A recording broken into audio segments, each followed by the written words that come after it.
espectadores aí da TV Iletel.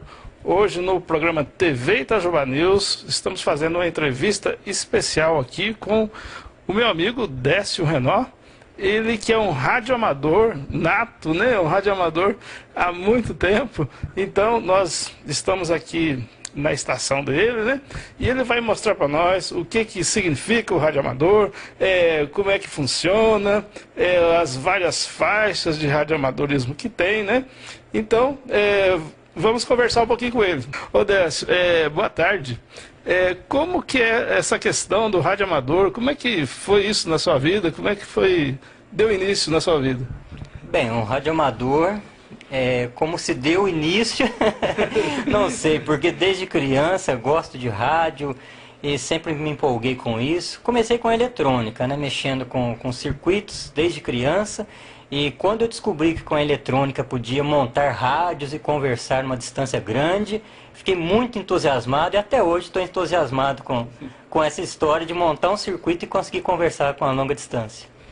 Mas o que é, para o web espectador ali entender direitinho, o que vem a ser exatamente o radioamador? O que seria isso? Bem, existem vários tipos, vamos dizer assim, de pessoas que gostam do radioamadorismo, cada um com seus motivos, né? Mas o meu motivo é a parte técnica, eu gosto muito dessa parte, e o radioamadorismo surgiu daí. No início do século, né, passado, 1900, por volta dessa data, os primeiros experimentos com rádios começaram a ser feitos, obviamente por órgãos governamentais, pelos militares, mas paralelo a eles tinha os curiosos, os cientistas que desenvolviam os equipamentos em casa e também se comunicavam. Então o radioamadorismo surgiu dessa maneira, surgiu com os experimentadores, os cientistas que faziam seus próprios equipamentos e se comunicavam, como até hoje muitos ainda fazem. E qualquer pessoa pode ser um radioamador? Sim, pode. O radioamador, como emite sinais de radiofrequência, ele necessita de uma autorização do governo. Então é feito um exame, uma prova para a pessoa ter uma capacidade de operar a estação, saber o que está fazendo, mas qualquer um pode ser um radioamador. Então tem uma prova que é feita normalmente na Anatel, né? E tem as categorias também? Sim, são 3 níveis de radioamadores, assim, classificados pela Anatel, né? A classificação que ela faz de classe C, classe B e o classe A. Cada um tem, no caso, por exemplo, da classe C, tem umas certas limitações, mas pode operar no rádio.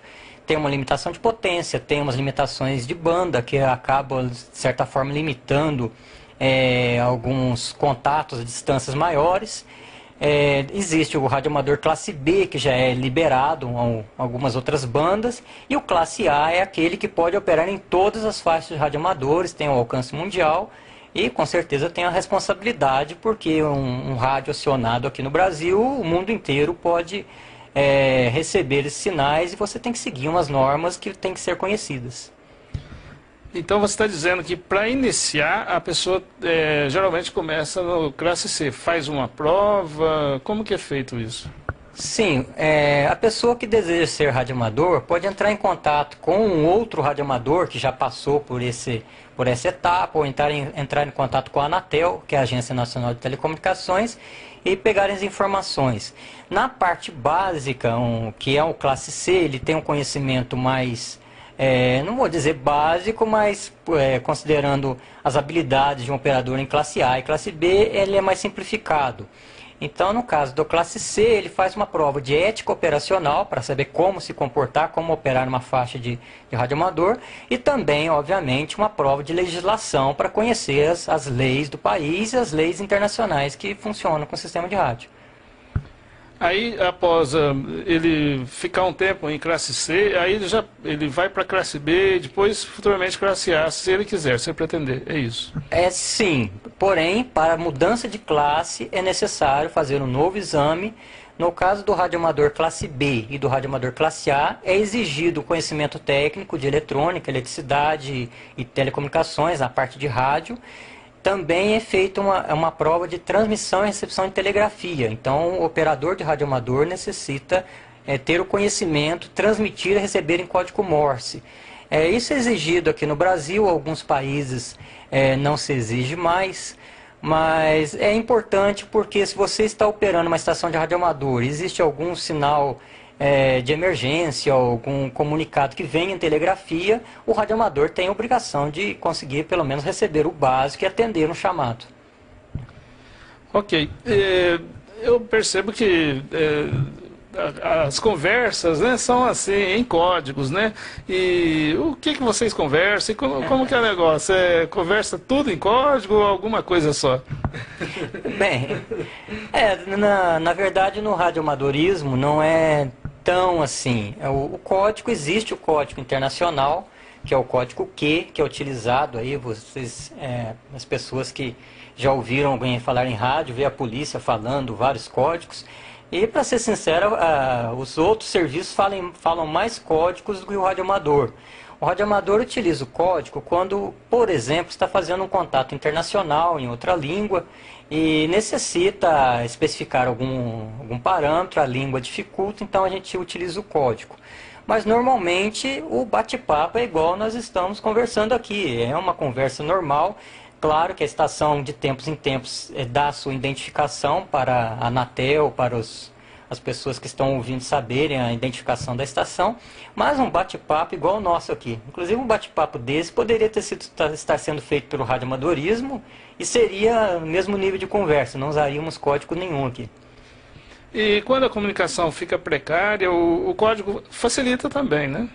Ah, sim, o código ele ajuda bastante a comunicação quando os sinais estão mais fracos, principalmente em telegrafia, porque telegrafia, o código Morse, com você digitar 3 letras, é muito mais simples, muito mais eficiente do que você digitar uma frase inteira. Então o código em telegrafia é muito utilizado. E os assuntos que são falados, quais são os assuntos que são falados? Certo. Bem, eu costumo dar o exemplo de um barzinho, né? Que assunto que se fala no barzinho? Tem de tudo. Tem aquele que gosta da parte técnica, fica batendo papo sobre coisas técnicas. Não é muito ético, mas tem gente que acaba falando alguma coisa do governo, da situação do país, né? A ética não permite, mas acaba surgindo esse assunto. Enfim, são todos os assuntos, depende da afinidade da pessoa. Uma pessoa gosta de um determinado assunto, encontra com outro que também gosta e acaba conversando. Mas muitas vezes, pelo menos da minha parte, sempre eu estou reunido ouvindo as pessoas da área técnica, que nós estamos discutindo experimentos, fazendo experimentos com transmissores, com antenas. Isso é o que mais me agrada, mas existe tudo, viu? Então é um bate-papo bem descontraído mesmo, é mais para o lazer, né, também, né, e é assim que funciona. Sim, no bate-papo do dia a dia do radioamadorismo, sim, né. Existem os campeonatos também, existem os chamados DX, que é como se fosse uma coleção de figurinha que você faz, que são os contatos com os países aí os países difíceis de se comunicar. Então, às vezes a gente se reúne para discutir uma estratégia para poder participar desses campeonatos. Enfim, surge de tudo ali na conversa. Décio, fala para nós ali, para o espectador, aqueles que estão curiosos mesmo, né? Porque eu imagino que tem muita gente interessada, né, em fazer parte desse grupo do Rádio Amador, né, que é uma coisa realmente muito interessante. Qual é o alcance desses rádios, né? Até onde você consegue falar? Bem, não tem um alcance definido porque a transmissão de rádio amador, ela é uma onda de rádio como qualquer outra e mesmo com potência baixa você tem um alcance mundial. Eu tenho vários contatos assim, muitos mesmo contatos com o Japão, e o Japão está do outro lado do planeta. Então nós temos um alcance mundial e até mais, né? Existem transmissões por reflexão lunar, você está saindo do planeta, refletindo sinal na Lua e voltando, né? Então é difícil até definir um alcance para as ondas de rádio. Mas eu digo que não existe limitação. É claro que um sinal, uma estação distante, chega com sinais mais baixos e a dificuldade é maior. Mas não existe limite. Décio, o que vem a ser o DX e como que funciona esses campeonatos que vocês fazem? Sim, o DX é um contato a longa distância, né? Então, o radioamador, quando faz um DX, sim? Esse é longa distância, é internacional, é curta distância? Sim. Tem que definir o que é a longa distância, né? Bem, a longa distância que a gente considera é em bandas assim inferiores, que são de fáceis comunicação, são contatos com os países vizinhos, ou os países da Europa, países da África, Ásia. Esses são contatos DX, né? É considerado um contato difícil para uma banda mais baixa. Então, existem vários diplomas que as entidades distribuem ou fornecem àqueles radioamadores que conseguem uma certa quantidade de contatos. Vou dar um exemplo. O DXCC, o DXC da RRL, que é a Liga Americana. A Liga Americana, se você comprovar mais de 100 países contactados em uma banda, você faz a comprovação através de cartões o DXC é emitido para o radioamador, é como se fosse um diploma que ele está ganhando, né? Mas eu penso no DX como uma coleção de figurinhas. Você quer fazer a coleção, quer ter todas as figurinhas do álbum, né? No caso do radioamador, o grande desafio é você ter as antenas, ter os equipamentos e conseguir fazer os contatos com o maior número de países do mundo. Nesses contatos, as pessoas não ficam conversando, batendo papo, mas simplesmente você conseguiu fazer o contato, a pessoa identificou a sua estação, você pegou uma reportagem de sinal, transmitiu uma informação, você fez um contato. Então, como se fosse um álbum de figurinhas, você adquiriu aquele país, né? No caso do DXC, você recebe um diploma das estações que é muito, não digo concorrido porque não é uma concorrência, mas é muito procurado. Isso aí. Então, você conseguiu chegar lá num país bem distante, por exemplo, aí esse é carimbado como um contato. Você tem que ter um registro da estação que você contactou, uma certa comprovação. Antigamente, eu digo assim, de 5 a 6 anos para trás, né, desde quando surgiu o radioamadorismo, a única comprovação aceita era um cartão, um cartão postal, que a gente chama de cartão QSL, que a estação emitia, falando, fulano de tal conversou comigo aqui, né? Então você tinha um registro disso. Atualmente a RRL, que é a Liga Americana, que dá o DXC, que é o mais procurado, ela aceita um registro feito por computador, você tem um software, você recebe um certificado e faz o registro, e a pessoa que você contactou também tem que fazer esse registro, e fazendo esse registro no banco de dados da RRL, tudo está caminhando para a RRL aceitar isso como um contato válido. Ainda não está definido, mas a RRL já criou um banco de dados e não está indo assim para não exigir mais o cartão. Mas, de qualquer forma, você fez um contato, a pessoa que você fez o contato, não basta você dizer que fez. Você tem que ter uma comprovação daquela estação registrada na RRL, comprovando o contato.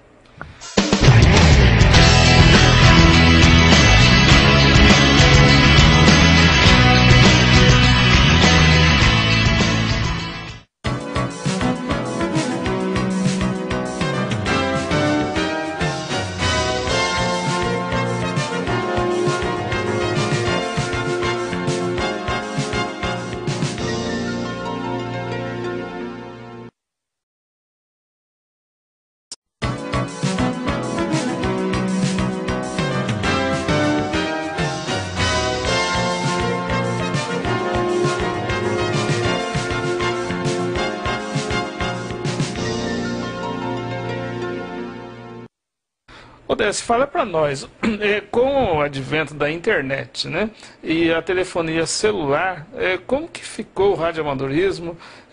Faz assim um paralelo para nós entre antes dessas tecnologias e após essa tecnologia. Perfeito. Bem, esse vai ser o meu ponto de vista, né? Acho que vai divergir de muita gente aí, mas eu vejo da seguinte forma: o radioamadorismo começou como uma experimentação técnica e o objetivo era testar as antenas e ver como funciona, e, enfim, melhorar o sistema. Era uma experimentação técnica e o assunto ia sempre para esse lado, né? Depois, como o rádio tornou-se uma coisa muito importante, aí, principalmente depois da Segunda Guerra, o radioamadorismo, até aqui mesmo no Brasil, ficou um meio de comunicação barato. As pessoas se comunicavam, não pagavam somente, tiravam uma licença e usavam como meio de comunicação. E nessa mesma época serviu até para muitas assim, ajudas em situações de emergência. Foi uma época muito importante do radioamadorismo, que aliás é lembrado até hoje como um meio de comunicação que ajuda a salvar vidas, né, que é falado, né? Atualmente os meios de comunicação, pelo menos aqui no Brasil, eles são bastante até eficientes e não vejo assim tanto problema, apesar que pode ainda acontecer alguma calamidade, né? Então, desta forma que eu vejo. Agora, com a internet, para mim, no meu caso, a parte técnica melhorou muito. Porque hoje eu monto um experimento e esse experimento eu aciono um rádio, um SDR, por exemplo, em uma outra cidade, e eu vejo a minha transmissão chegar nessa outra cidade e consigo fazer uma medição de sinal. Algo que antes eu precisava de alguém me falar, seu sinal está chegando aqui, né? É um meio de comunicação alternativo à internet, mas não deixa de existir a parte técnica do rádio, que tem que montar a antena e fazer a experimentação. Ô Décio, como é que funciona o campeonato? Bem, os campeonatos em radioamadorismo são promovidos normalmente pelas ligas de radioamadores ou associações. Existem várias regras para o campeonato, cada um com suas características, né? Mas no geral, vamos pegar um campeonato, por exemplo, o WPX. O objetivo da estação é contactar o maior número de estações possíveis ao redor do mundo, associado ao maior número de países e o maior número de zonas que o mundo é dividido. Então, o mundo é dividido em 40 zonas e você tem que fazer os contatos nessas zonas, né? Bem, como é que fica a pontuação? A pontuação vai pegar o número de pessoas ou de estações que você contactou, o número de países que você contactou e o número de regiões. Multiplicando esse, você tem a pontuação. Aí você manda os registros de todos os contatos para o organizador do concurso e, obviamente, as outras estações participantes do campeonato também vão enviar e eles fazem uma checagem confirmando esses dados. Depois que é feita a apuração, é divulgado quem foi o campeão, né, do campeonato, primeiro, segundo lugar, e as colocações do campeonato. Então, é uma festa, vamos dizer assim, uma competição que envolve um desafio técnico grande, porque a pessoa, para ser competitiva, tem que ter uma estação boa, saber operar. Não adianta ficar com uma antena virada para os Estados Unidos, fazer muitos contatos lá e deixar o resto do mundo de fora, né? Ao mesmo tempo, quando você tira dos Estados Unidos, que é um local que tem muitos radioamadores, você deixa de fazer o contato com aquelas estações para procurar países difíceis. Então, existe uma estratégia de operação e existe a parte técnica, que você tem que ter uma boa antena, uma boa estação para participar.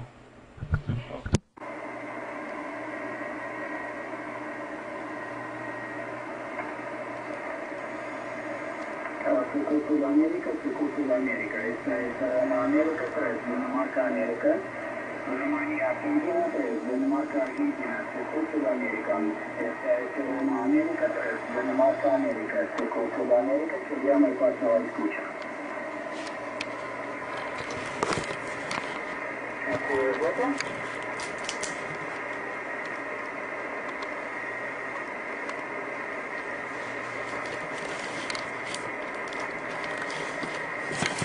Radio America 3, Delta America, Radio Alpha 3, Denmark Alpha, calling you up and drive.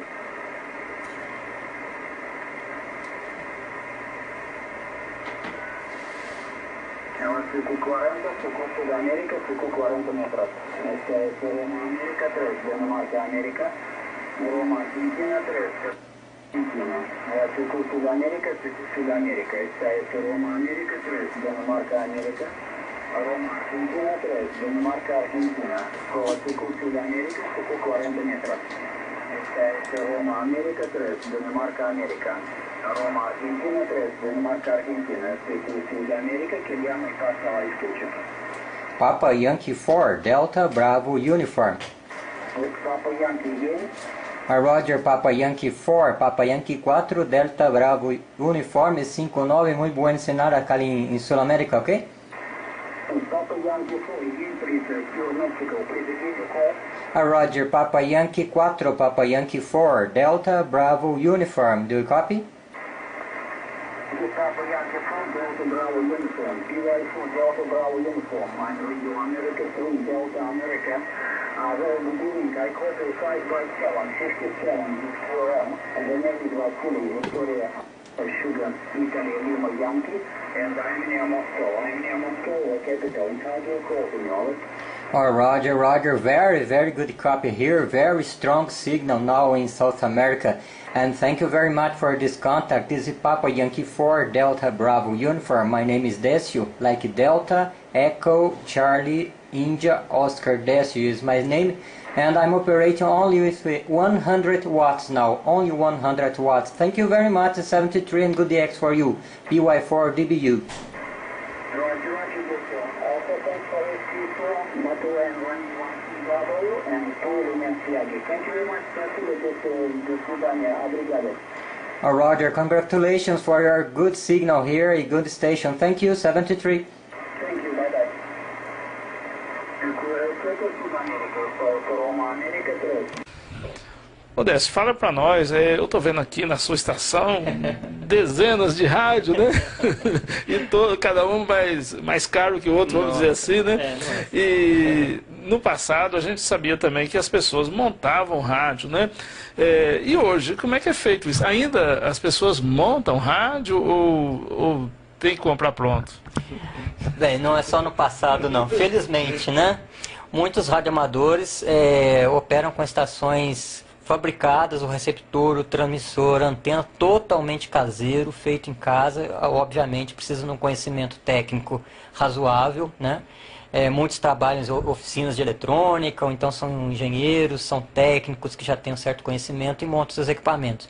Nada impede que uma pessoa que não tenha conhecimento venha aprender e pegando informações até mesmo pela internet consiga montar um transmissor e comunicar, né? Mas também existem equipamentos muito caros, equipamentos na ordem de 20, 30 mil reais, são equipamentos muito bons, não precisa nem dizer, né, pelo valor do equipamento, mas no geral a pessoa pode iniciar no radioamadorismo comprando um equipamento talvez de VHF, que seria uma iniciação assim bem básica, um equipamento mais barato, em torno de 300, 400 reais você consegue ter uma estação pequena, né? Para essas faixas internacionais você vai ter que gastar um pouco mais, e para participar de campeonato também, né? Mas eu acredito que na ordem de R$2.000, R$2.500 você monta uma estação boa que tem um alcance mundial e você consegue falar com tranquilidade. Então seria mais ou menos esse valor. Mas um radioamador que quiser começar montando o seu próprio equipamento, equipamento feito de sucata, né? Como muitos radioamadores fazem. Outra coisa curiosa é a telegrafia, né, que usa o código Morse, né?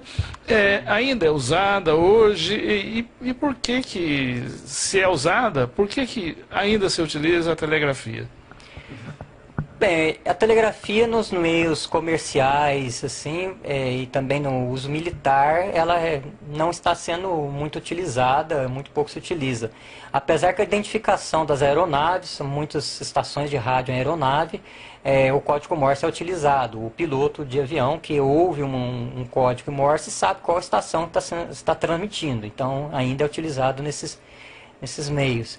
Agora, para conversa, para troca de informações, o que tem mais utilizado a telegrafia é o radioamador. Existem muitos telegrafistas e muitas vezes eu vejo a faixa de telegrafia, tem vários operadores ali, não é um número muito grande, mas quando começa um campeonato você vê como tem estação em telegrafia.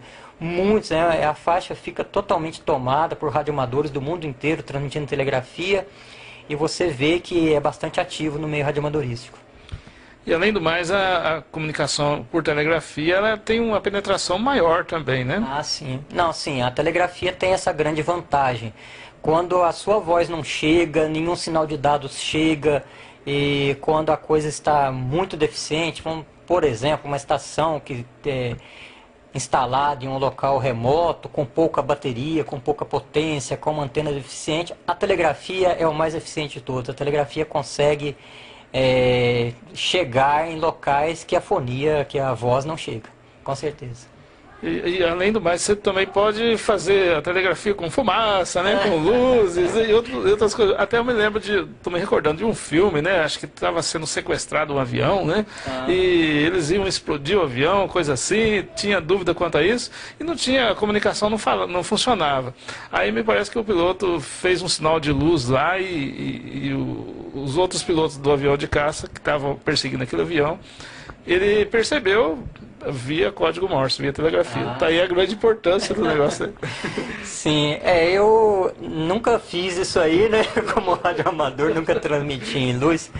Mas eu sei que os navios militares, quando não querem fazer uma transmissão de rádio, que pode ser facilmente detectada, através da luz, eles fazem a transmissão de um navio para o outro e é a telegrafia, é o código Morse que é utilizado. Aí você transmite por luz, obviamente, ninguém consegue receber, a não ser quem esteja enxergando a luz, né? Então, isso eu sei. Então, web espectadores aí do programa TV Itajuba News, né? Eu conversei aqui com o meu amigo Décio, né? Ele que é um radioamador classe A, ele vai falar o indicativo dele para vocês aí daqui a pouco. O indicativo, porque cada radioamador tem que ter um indicativo, né? E a gente observa que realmente é uma coisa empolgante, o radioamadorismo é uma coisa que contamina as pessoas e muito útil, e muitas vezes é útil, né? Por exemplo, na época da enchente em Itajubá, né? A única coisa que funcionou foi o radioamador. O celular não funcionou, os telefones fixos não funcionaram, né? Então, os radioamadores que deram um jeito para poder ajudar a polícia, ajudar o batalhão a salvar as pessoas na enchente. Então é isso aí. Eu acho que você aí do outro lado teve uma noção melhor do que vem a ser o radioamador. Muitas vezes até o radioamador é mal visto, né? Porque interfere nas televisões, né? Quando está desajustado, né? Eu não tenho problema. Eu tenho inclusive um equipamento com uma potência bastante elevada, né? Que é o limite de potência, 1 kW, e não tem nenhum problema com interferência, não. Então, normalmente, ou é um problema da instalação do vizinho, a maioria das vezes o vizinho não tem uma antena adequada, está somente com um pedacinho de fio recebendo um sinal de televisão, ou então até mesmo algum problema com o equipamento do radioamador, da estação de radioamador. Mas eu, com potência elevada, nunca tive nenhum problema aqui com a minha transmissão, não. Então, é importante você aí, que já passou por essa experiência, né, saber que não é só o radioamador que tem que ter a sua antena bem instalada, nos padrões adequados, né, e sim também você que tem a sua antena de televisão. Se for um fiozinho só, realmente, se estiver com um bombril lá, por exemplo, ela vai pegar interferência de qualquer coisa, né. Então, os dois lados têm que estar no padrão. Aí não tem interferência, não tem problema nenhum, porque os radioamadores têm as suas faixas diferentes da televisão, diferente de outros serviços de rádio, né? Cada um tem a sua faixa para operar. Décio, eu percebo que todos os radioamadores falam o seu indicativo, é um prefixo, né? Então cada um tem um indicativo, é isso? Sim, a identificação da estação de radioamador segue as normas internacionais. Quem já ouviu o rádio já deve ter ouvido falar ZYC 318, ZYL. Existe uma identificação das estações, isso é definido por normas internacionais. E o radioamador, como é uma estação também licenciada, obrigatoriamente tem que emitir o prefixo da estação, no meu caso, PY4 Delta Bravo Uniforme, ou seja, PY4DBU, né? Seriam as letras do indicativo, e elas têm que ser transmitidas de tempos em tempos para identificar a estação que está no ar. Essas letras, o que significa? PY significaria o quê? E o 4, como é que funciona? Como é que é formado esse código? Bem, o PY é um segmento de letras que define uma estação brasileira. Então, isso foi definido por normas internacionais, existe a distribuição das letras para as estações do mundo todo. E o PY é um segmento de letra, igual o ZY é um segmento de letra brasileiro. Então, PY identifica uma estação brasileira. Agora, o número 4 e o restante das letras é definido pela Anatel. No caso brasileiro, foi dividido o país em regiões. Aqui é a 4ª região, Minas Gerais. Então nós recebemos PY4 e as 3 letras finais identificam a estação. Então esse assim é formado indicativo no Brasil. Mas o que indica que é uma estação brasileira são as 2 primeiras letras. PY é um indicativo de estação brasileira. O restante são as normas da Anatel que distribui. Mas a Anatel que define o indicativo brasileiro. Então nós conversamos hoje com essa grande figura aqui do radioamadorismo, o Décio, ele que gosta muito de rádio amador. E vamos ficar por aqui na nossa entrevista e continue conosco aí na nossa programação aí da TV Iletel. É sempre uma entrevista interessante para você, num tema diferente que você não vê em outras TVs, né? Então é isso aí, TV Iletel com alcance mundial.